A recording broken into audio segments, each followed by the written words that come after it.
Anda masih bersama kami dalam Halo Presisi. Babin Kamtibmas Desa Kalahien, Polsek Dusun Selatan, Polres Barito Selatan, Bribka Yogi Priyatno Setiawan bersama 3 pilar dan warga bersama-sama menjaga dan melestarikan situs bersejarah suku Dayak yang bernama Rumah Merah. Selain itu, Bribka Yogi bersama Kepala Desa mendirikan sanggar tari yang terintegrasi dengan program Desa Kalahien menjadi desa wisata yang lebih maju.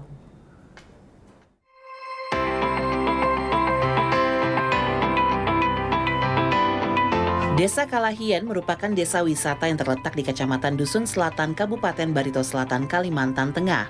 Di wilayah tersebut terdapat situs bersejarah suku Dayak yang bernama Rumah Merah. Rumah Merah merupakan situs yang di dalamnya terdapat makam kuno leluhur. Desain bangunan Rumah Merah terdapat ukiran dari kayu ulin. Banyak wisatawan yang berkunjung ke situs Rumah Merah tersebut.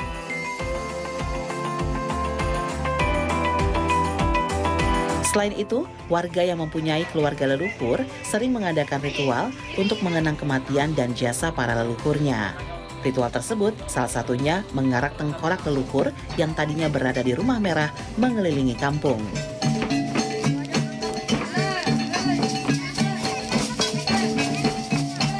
Bribka Yogi Priyatno Setiawan, Babin Kamtibmas Desa Kalahien, Polsek Dusun Selatan, Polres Barito Selatan, bersama 3 pilar mengajak masyarakat agar selalu menjaga cagar budaya yang terdapat di wilayah binaannya. Banyaknya wisatawan yang berkunjung berimbas kepada peningkatan UMKM dan rumah singgah yang ada di Desa Kalahien.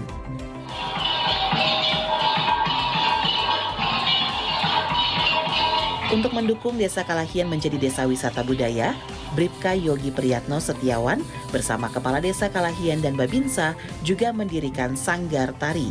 Tari-tarian khas Kalimantan Tengah diajarkan di sini. Selain itu, juga tarian ini untuk menyambut para wisatawan yang hadir di Desa Wisata Kalahien. Dengan dilatih oleh seorang instruktur tari, para remaja terlihat sangat menguasai seni tari tersebut.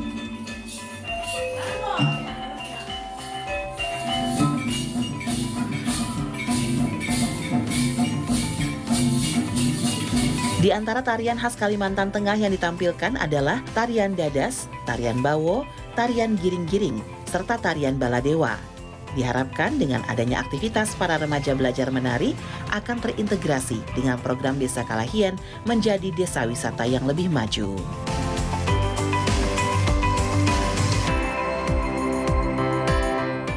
Riset yang dilakukan lembaga peneliti Yale Climate Communication Development Dialogue Asia and Communication for Change mengungkap bahwa sekitar 3/4 orang Indonesia tak banyak tahu soal pemanasan global.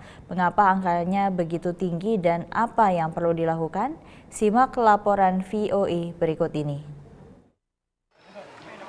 Riset terhadap 3.490 orang dewasa di seluruh provinsi Indonesia ini mengungkap 55% menyatakan tahu sedikit tentang pemanasan global, sementara 20% menyatakan tidak tahu. Meski begitu, orang Indonesia menyadari bahwa pola cuaca sedang berubah. And we see that in Indonesia as well. People are very, they understand that temperatures are changing, that rainfall patterns are changing, that extreme weather events are becoming more frequent and more severe. They understand that. But what they often lack is the concept of climate change to understand why these things are happening.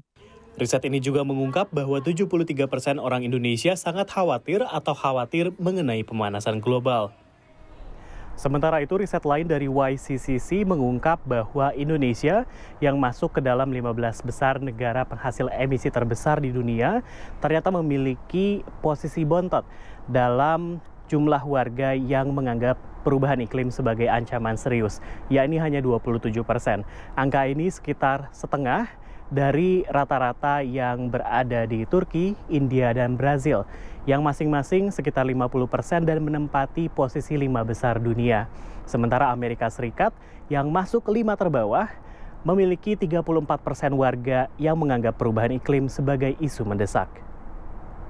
Meski Indonesia dilanda bencana alam yang semakin parah, kondisi itu hampir tidak pernah dikaitkan ke perubahan iklim. Jadi nggak ada comprehension gitu, nggak ada upaya untuk kemudian ngasih informasi lebih ke publik bahwa ini itu sebenarnya kaitannya dengan pattern cuaca yang berubah lebih ekstrim dan itu disebabkan oleh climate change gitu. Kondisi kesehatan warga juga nyaris tidak pernah dikaitkan dengan penyebabnya, ujar Nita Roshita yang sudah belasan tahun bekerja di isu lingkungan. Penyakit ISPA misalkan, itu penyakit ISPA ya polusi biasa gitu. Ini akibat kurang menjaga kesehatan dan sebagainya, tapi tidak pernah melihat sebagai akibat polusi udara yang diakibatkan oleh PLTU. Terus kemudian polusi kendaraan bermotor yang kita pakai sehari-hari. Karena kan melihat kesejahteraan orang adalah melalui materi kan. Supaya perubahan iklim lebih banyak diperbincangkan, isu ini perlu dibawa ke panggung politik. Apalagi Indonesia akan menghadapi tahun pemilu. Sejauh mana Anda punya program untuk mempercepat transisi renewable energy?